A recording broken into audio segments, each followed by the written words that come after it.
আর কিছু মুহূর্ত ভাই, আর শেষ কয়েকটা গুলি, তারপরেই উড়িয়ে দেব সব ইংরেজের খুলি। সত্যি ভাই, 200টা বছর কম অত্যাচার করেনি। সবগুলোকে ভাগিয়ে ছাড়বো, মিশিয়ে দেবো মাটিতে। उसके बाद ही लहराएगा हमारा तिरंगा सबसे ऊपर शान से।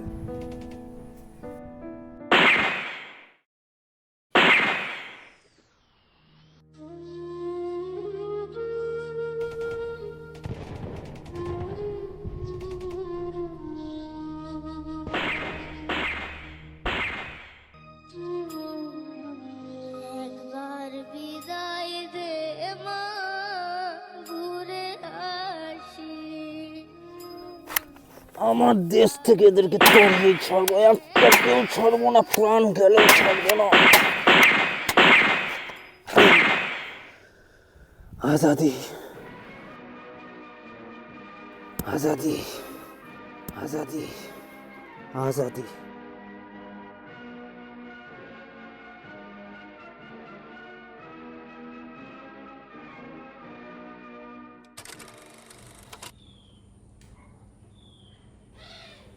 সেদিন দাদু ও তার বন্ধুরা ইংরেজদের ভাগিয়ে এ দেশ স্বাধীন করেছিলেন। তিনি হারিয়েছিলেন তার কিছু প্রিয় বন্ধুদের। কয়েকটি গুলি দাদুরও লেগেছিল, তবে তার ভাগ্য ভালো ছিল। সেই গুলিগুলো নিয়ে 6 মাস মৃত্যুর সাথে লড়াই করে গেছিলেন তিনি। দেখেছিলেন স্বাধীন ভারতের সূর্যোদয়, তবে বেশি দিন উপভোগ করতে পারেননি। নিজের সংগ্রামী জীবনের কথা এই ডায়েরিতে লিখতে লিখতেই একদিন তিনিও তার বন্ধুদের কাছে ফিরে যান।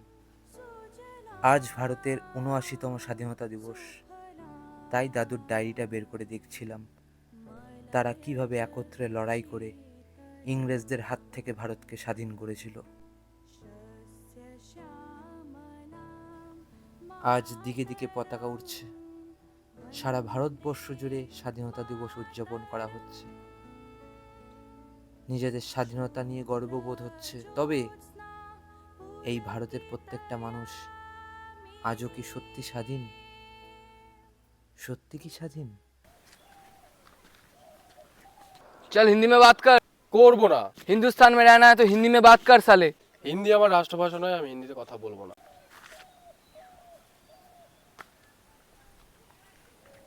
এই তুই তো আমাদের পার্টিকে ভোট দিস না ভাই, তোকে যে কোন দিন পিটাবো। अरे भाई तू क्या আমাদের পার্টিকে ভোট দিস, তোকেও তো পিটাবো রে।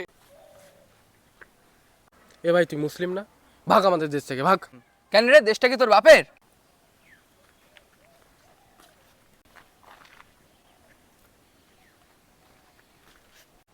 এই শোনো না, আরে কি ভাই, এসে গায়ে টাচ করে দিচ্ছিস? নিচু জাতের লোক নিচু জাতে থাক না। এই সেই স্বাধীন ভারতবর্ষ। স্বাধীনতার ৭৯টি বছর হয়ে গেল। যেই দেশের মানুষকে আমার দাদুরা নিজের রক্ত দিয়ে স্বাধীন করেছিল, সেই দেশের মানুষেরা আজ নিজেকেই নিজে পরাধীন করে রেখেছে।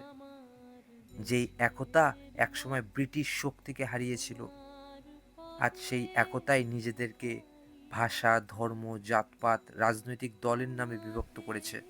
এটা কি সত্যিই স্বাধীনতা? এই প্রশ্নটা না হয় আপনাদের সকলের কাছে থাকলো।